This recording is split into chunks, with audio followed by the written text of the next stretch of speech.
Hello students, I am your science teacher Preeti ma'am and I am going to teach you chapter number 12 of science, that is friction.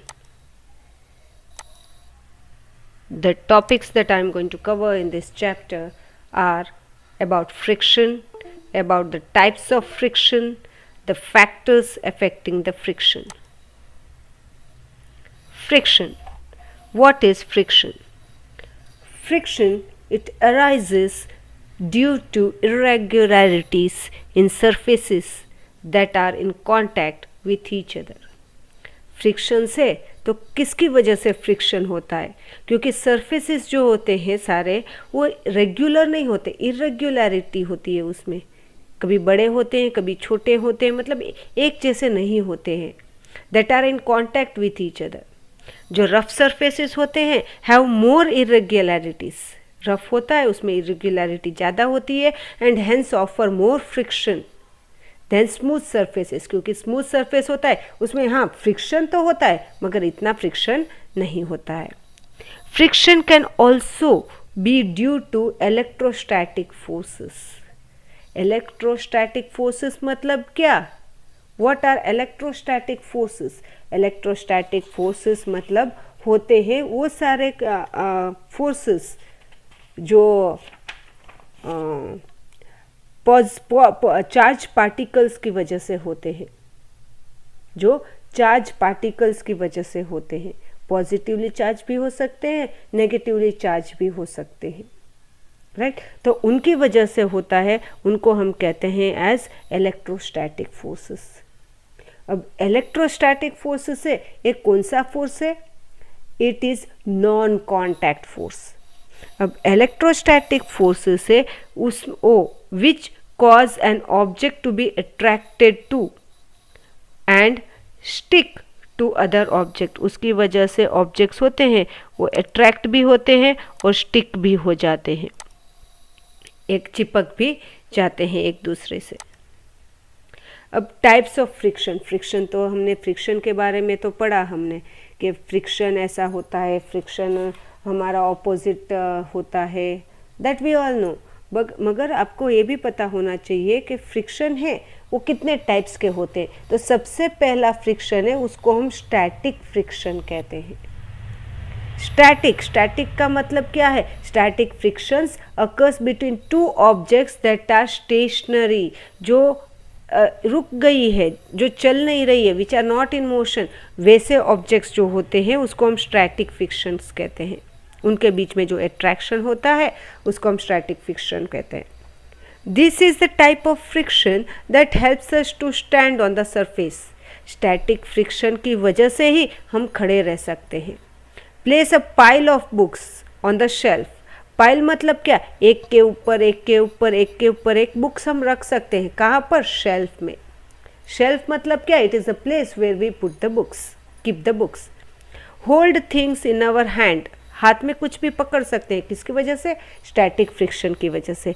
And so on. आपको यहाँ पर ball दिखाई दे रहा है, ये भी खड़ा है, किसकी वजह से खड़ा है? Because of static friction. अब दूसरा फ्रिक्शन है उसको हम कहते हैं as sliding friction, which is the second type of friction, sliding friction. Sliding friction किसकी वजह से होता है? तो sliding friction is caused when one surface slides over another. एक के ऊपर दूसरा फ्रिक्शन आ जाता है, स्लाइड होता है, तब वैसे फ्रिक्शन को we call it as sliding frictions. The friction produced when we rub our palms. ऐसे हम पाम्स को रब करते हैं तो जिस टाइप का फ्रिक्शन प्रोड्यूस होता है उसको हम कहते हैं स्लाइडिंग फ्रिक्शन. बाद में नेक्स्ट है हमारा रोलिंग फ्रिक्शन. अब रोलिंग फ्रिक्शन का मतलब क्या होता है? When an object moves on wheels और रोलर्स. व्हील्स पर आपको यहाँ पर एक गाड़ी चलती हुई दिखाई दे रही है. रोलर्स मतलब आप स्केटिंग करते हो, रोलर्स होते हैं. The area of contact between it. तो व्हील्स और रोड, उनका area between it and the surface on which it moves is reduced. और जिस पर चल रहा है वो रिड्यूस हो जाता है, कम हो जाता है. The friction produced in this case is called rolling friction. इस टाइप के फ्रिक्शन को हम रोल कर रहा है ऑब्जेक्ट, इसलिए हम उसको कहते हैं rolling friction. Any object rolling on the flat surface comes to a stop on its own. कोई भी ऑब्जेक्ट है, बॉल को भी अगर हम रोल करेंगे सरफेस पर तो थोड़ी देर रोल होके बाद में अपने आप ही रुक जाता है, it will come to stop. When you ride a cycle, you have to make a constant effort to maintain a particular speed. जब आपका साइकिल है, when your cycle you have चला रहे हो, you are riding a cycle, तो आपको मेहनत करनी पड़ती है, उसको कांस्टेंट उस पर एफर्ट करनी पड़ती है to maintain particular speed. If you do not, अगर आप नहीं करते हो तो क्या होगा? It will come to stop, वो अपने आप ही बंद हो जाएगा, है ना। If you do not, the cycle will slow down and finally it will come to stop. This is because of rolling friction. इसी को हम कहते हैं एज रोलिंग फ्रिक्शन। अब नेक्स्ट टाइप्स ऑफ फ्रिक्शन। अब हमारा नेक्स्ट फ्रिक्शन है हमारा, उसका नाम है फ्लूइड फ्रिक्शन। फ्लूइड नाम से ही आपको पता चल गया होगा। You already know that fluids are substances that can flow. Fluids है वो फ्लो कर सकते हैं, जैसे गैसेस है, लिक्विड्स है, दे आर फ्लूइड्स, वो फ्लो करते हैं, बह जाते हैं। When an object moves through a fluid, कोई भी ऑब्जेक्ट फ्लूइड से चलती है, गैसेस से, यानी कोई भी कुछ भी हम चलाते हैं, शिप है, बोट है, फ्लूइड में चलती है। रॉकेट है, वो भी फ्लूइड में चलता है because it moves in gas atmosphere. When an object moves in fluid it experiences fluid friction. और फ्लूइड फ्रिक्शन का दूसरा नाम है ड्रैग। इसीलिए स्ट्रीमलाइंड ऑब्जेक्ट्स एक्सपीरियंस लो फ्लूइड फ्रिक्शन। स्ट्रीमलाइंड मतलब बर्ड्स का, फिश का, इनका शेप जैसा होता है उनको हम स्ट्रीमलाइंड कहते हैं।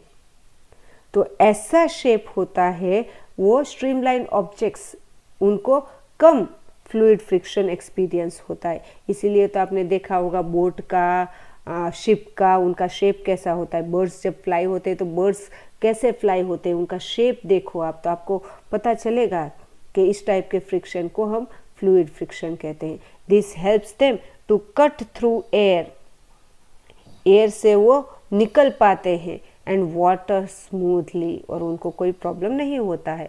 Aeroplanes and ships are also design to be streamlined. Aeroplanes होती है, शिप्स होती है, इनका डिज़ाइन भी इस तरह से बनाया गया है कि वो स्ट्रीमलाइन जैसा हो। And this helps to minimise friction and saves energy. इसकी वजह से फ्रिक्शन कम होता है और हमारी एनर्जी बच जाती है। यहाँ पर आपको और एक चीज़ आपको यहाँ दिखाई दे रही है, this what you can see over here. इसका हेलमेट भी देखो, है ना, कैसा है, स्ट्रीमलाइंड हेलमेट है उसका। देखो, some racing cyclists wear special streamlined helmets. क्यों? This helps reduce the friction between their head and the air. सर के और एयर के बीच में फ्रिक्शन कम हो जाता है, and allows them to move fast, और इसकी वजह से वो तेज़ चला सकते हैं गाड़ी अपनी। तो कौन कौन से factors which are affecting friction? तो factors which are affecting friction are, तो यहाँ पर पहले एक एक्टिविटी कर लेते हैं। एक्टिविटी से आपको समझ में आ जाएगा कि कौन सा फैक्टर है which are affecting friction. So हम क्या करेंगे, attach an elastic band to a block of wood. ये इलास्टिक का यहाँ पर हमने बैंड है और ये लकड़ा है, ब्लॉक ऑफ वुड है, and pull it along the following surface. उसको खींचना है। कैसे सरफेसेस हमने लिए हैं? तो एक तो स्मूथ टाइल्ड फ्लोर, टाइल्स वाला, अच्छे टाइल्स वाला एक फ्लोर लिया है, उस पर हमने ये ब्लॉक रखा हुआ है और बाद में हम उसको खींचेंगे। फिर कौन सा दूसरा है, rough cemented floor, rough surface है वैसा हमने लिया है और वहाँ पर हमने ये बॉक्स रख दिया है। और तीसरा है सैंड पिट, जहाँ पर सैंड रखा हुआ है नीचे और बाद में हम उसको खींचेंगे। Measure the length of the elastic bands when the blocks start moving on the surface. तो उसको हम खींचेंगे तो इलास्टिक कितनी लंबी होती है ये हमको इसमें ऑब्जर्व करना है। तो हम ये ऑब्जर्व करते हैं that the length of the elastic band is least when the block is pulled along the smooth tiled floor. हाँ, खींचा तो उतना ही जाता है मगर इलास्टिक ज़्यादा लंबी होती नहीं है and is most when it is pulled along the sand pit. और सैंड पिट, सैंड जहाँ पर है, सैंड पर जब हमने ब्लॉक रखा हुआ है उसको हम खींचेंगे तो वहाँ पर हमको ज़्यादा मेहनत करनी पड़ती है, वो इलास्टिक है वो ज़्यादा लंबा हो जाता है। And this proves that more force is required to move an object over a rough surface than a smooth surface. इसलिए रफ सरफेस पर हमको ज़्यादा फोर्स लगाना पड़ता है और स्मूथ फेस पर हमको इतना नहीं लगाना पड़ता है। Okay, so friction depends on the nature of the surfaces. किस पर डिपेंड करता है? उसका नेचर क्या है, दैट आर इन कॉन्टैक्ट।